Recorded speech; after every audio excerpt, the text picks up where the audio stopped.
un mese senza zucchero aggiunto. Ho deciso di eliminare per 30 giorni lo zucchero dalla mia dieta. Ce la farò? In questo video vi racconto tutto quello che è successo nel mio mese senza zucchero aggiunto. E se ti stai chiedendo come mai io, che sono una digital strategist, che mi occupo di produttività, parlo anche di alimentazione, sappi che l'alimentazione, così come il sonno e l'esercizio fisico, sono dei fattori fondamentali che influenzano tantissimo la nostra energia, la lucidità mentale, la produttività sul lavoro e il benessere in generale anche nella nostra vita. Questa sono io. Una persona normale con un corpo normale. Sono sportiva, ma sicuramente non sono un atleta. E come potete ben vedere, anche con un po' di imbarazzo, sicuramente non sono una modella. Ho deciso di eliminare per 30 giorni lo zucchero dalla mia dieta. Vado a cambiarmi e vi racconto perché. Anni fa, per un problema di salute piuttosto impegnativo, ho fatto una serie di test allergologici e di intolleranze e ho scoperto proprio in quell'occasione che ero intollerante a 3 sostanze: il lattosio, il cacao amaro, lo zucchero bianco. Una tragedia. Mi è bastato eliminare queste 3 sostanze, che probabilmente il mio corpo le conosceva come tossiche, per ritrovare in pochissimo tempo la salute. Dall'epoca è passato tanto tempo e mi è rimasta solo una intolleranza al lattosio abbastanza sotto controllo. Ho iniziato ad informarmi e a studiare l'alimentazione e gli effetti del cibo sul mio corpo.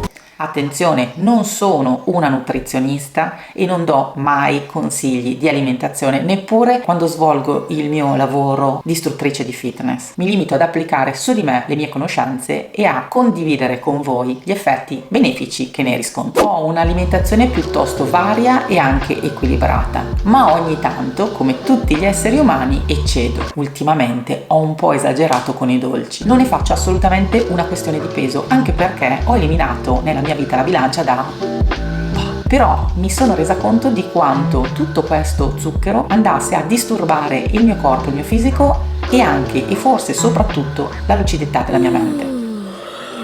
Così ho deciso di punto in bianco di provare a togliere lo zucchero dalla mia alimentazione. Non andrò a togliere i carboidrati, semplicemente questa sostanza qua o questa sostanza qua. Lo zucchero diventa una vera e propria droga. Piano piano ci abituiamo a questo eccesso, desiderandone sempre di più. Fundamental difference between liking and wanting. Liking sugar is the function of the taste system. And it's not really liking sugar, it's liking sweet. Wanting sugar, our never-ending appetite for sugar, is the story of the gut-brain axis. Liking versus wanting. Sono passati 30 giorni. Quella che era inizialmente una settimana senza zucchero, ho deciso di trasformarla in 30 giorni senza zuccheri aggiunti. Pronta per il confronto un mese dopo. Ma facciamo un passo indietro. Giorno 1. La preparazione. Ho eliminato da casa e dagli scaffali tutto ciò che contiene zucchero. In questo modo non ho più tentazioni attorno a me. E poi ho iniziato a tenere traccia anche del mio diario alimentare, segnando non solo quello che mangiavo, ma anche il livello di fame, il grado di sazietà e anche la sensazione di energia.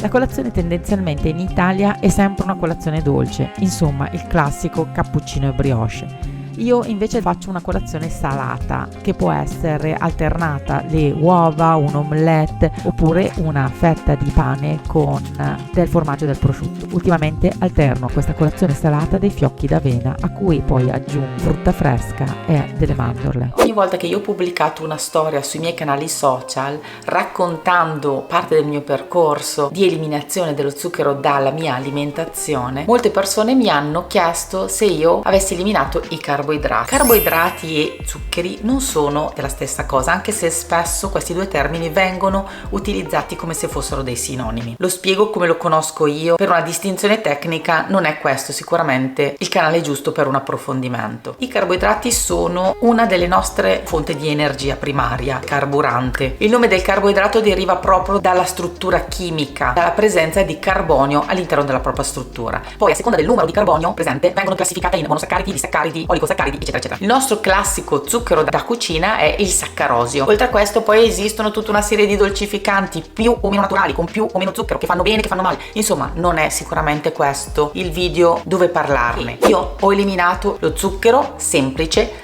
aggiunto agli alimenti, quindi fondamentalmente la mia alimentazione, la mia dieta non è assolutamente cambiata. Non ho eliminato i carboidrati che ho continuato e che continuo ad assumere e a mangiare, ho solo eliminato appunto tutto ciò che è zucchero aggiunto. È passata una settimana e direi che è proprio volata.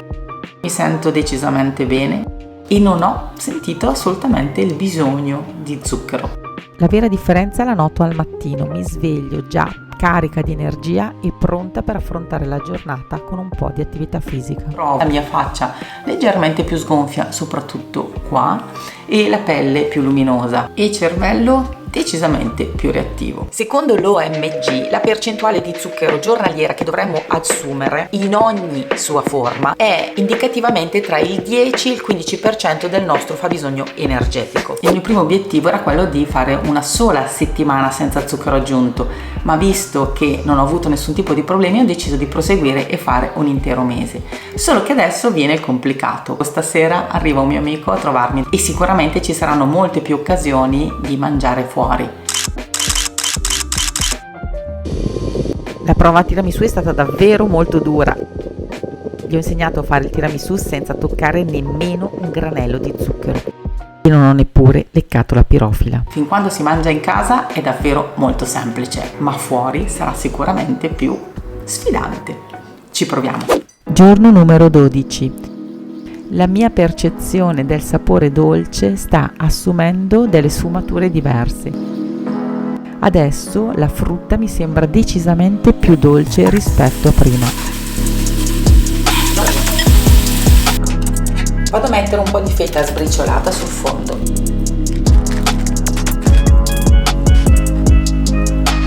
E 2 fogliolini di menta. Voilà!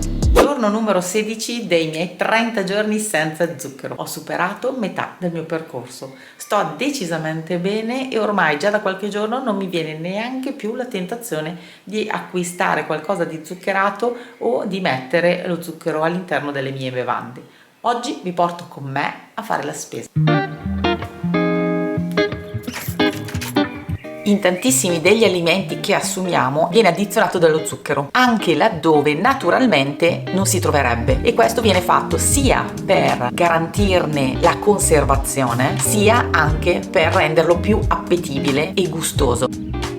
Prima di tutto vediamo come leggere le etichette. Gli ingredienti infatti nelle etichette hanno un ordine ben stabilito e sono indicati per legge in ordine decrescente. Il primo ingrediente che noi troviamo è quello maggiormente contenuto all'interno della confezione, il secondo è quello un po' meno e così via dicendo. Lo zucchero è contenuto non solo negli alimenti dolci ma anche nei sughi, nello yogurt, nelle salse, per non parlare poi delle bevande gassate.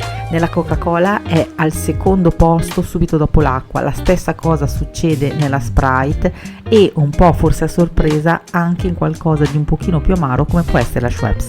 Sono a Milano e sto andando a Rimini. Se sono sopravvissuta negli ultimi 2 giorni qui a Milano senza toccare zuccheri aggiunti, adesso vediamo come andrà in quel di Rimini all'interno di una fiera dove sicuramente non potrò cucinare. Se la farò sopravvivere ve lo racconto nei prossimi video.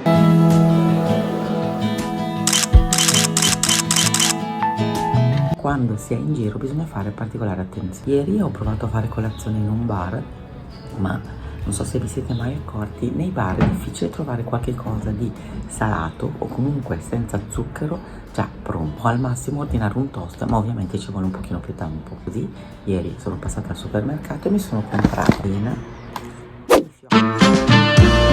Dopo 21 giorni posso dire che il mio gusto, la mia percezione del dolce è decisamente cambiata. La mia colazione consiste in avena e semi di chia che ho messo a bagno ieri sera con bevanda di riso, mezza banana e qualche mandorla. Bevanda vegetale. Leggo tutte le etichette per assicurarmi che non ci sia dello zucchero aggiunto. Uno degli effetti collaterali di aver eliminato lo zucchero è cucino e mangio in maniera ancora più sana. Voilà! Il senso del sapore deriva solo dalle papille gustative che abbiamo sulla nostra lingua e all'interno del nostro palato, ma è una combinazione che deriva dal contatto dei 5 sapori sulle nostre papille gustative in combinazione con le molecole volatili che ci sono all'interno del cibo, che vanno a stimolare sia attraverso il palato sia attraverso il nostro naso il nostro senso dell'olfatto, e da lì deriva poi il sapore che noi percepiamo. Salpisci. Giorno 25, ormai siamo negli ultimi giorni. Da diversi giorni non ho più neanche il desiderio di avere qualche cosa di zuccherato, però ogni tanto la tentazione, più che altro per golosità, ma non per voglia di qualche cosa di più zuccherino, mi viene. E allora oggi voglio farvi vedere uno spuntino che appaga il mio palato e la voglia di qualche cosa di dolce, ma che non va assolutamente ad intaccare la mia challenge. Questo spuntino mi ricorda un po' la merenda che mi preparava mia mamma quando ero piccina. Una banana, del pane tostato, non faccio altro che schiacciarla e renderla a poltiglia. E poi a questa ci aggiungo una cremina fatta con un cucchiaino di cacao ricco di polifenoli, a cui aggiungo un goccio di acqua. Lo mischio molto bene e ce lo verso sulla mia banana. La mia merenda, il mio snack è pronto, e se voglio proprio esagerare posso aggiungerci una granella di pistacchi oppure delle mandorle sminuzzate. E da In Cucina con Heidi è tutto. E siamo alla fine di questi 30 giorni. Primo dolce che mangio dopo 30 giorni senza alcun tipo di zucchero aggiunto.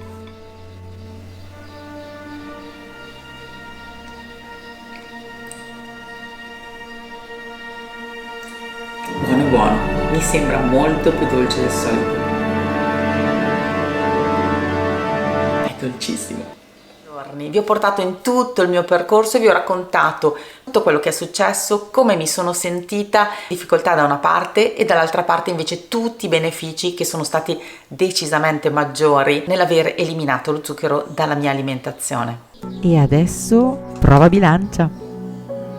C'è un solo problema, che io non mi sono assolutamente pesata all'inizio di questa challenge. E quindi lascio giudicare a voi.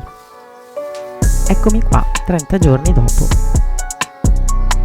E adesso cosa succede? Vedendo tutti i benefici che sento che il mio corpo e la mia mente ne hanno avuto, continuerò con questo regime alimentare, non privandomi completamente del dolce e dello zucchero, ma limitandone tantissimo. Infatti, se vi ho convinto a eliminare zucchero aggiunto anche dalla vostra alimentazione, o comunque a provare a disintossicarvi anche solo per una settimana, fatemelo sapere qua sotto nei commenti. E se vi interessano altri video di questo genere, sempre legati al vostro benessere e alla vostra produttività, anche qua vi aspetto qua sotto nei commenti. Grazie di essere stati con me fino a questo punto. Ho parlato tantissimo in questo video, ma ci tenevo a condividere ogni aspetto di questi miei 30 giorni, di questo mio mese, e intanto buona settimana. Cheers!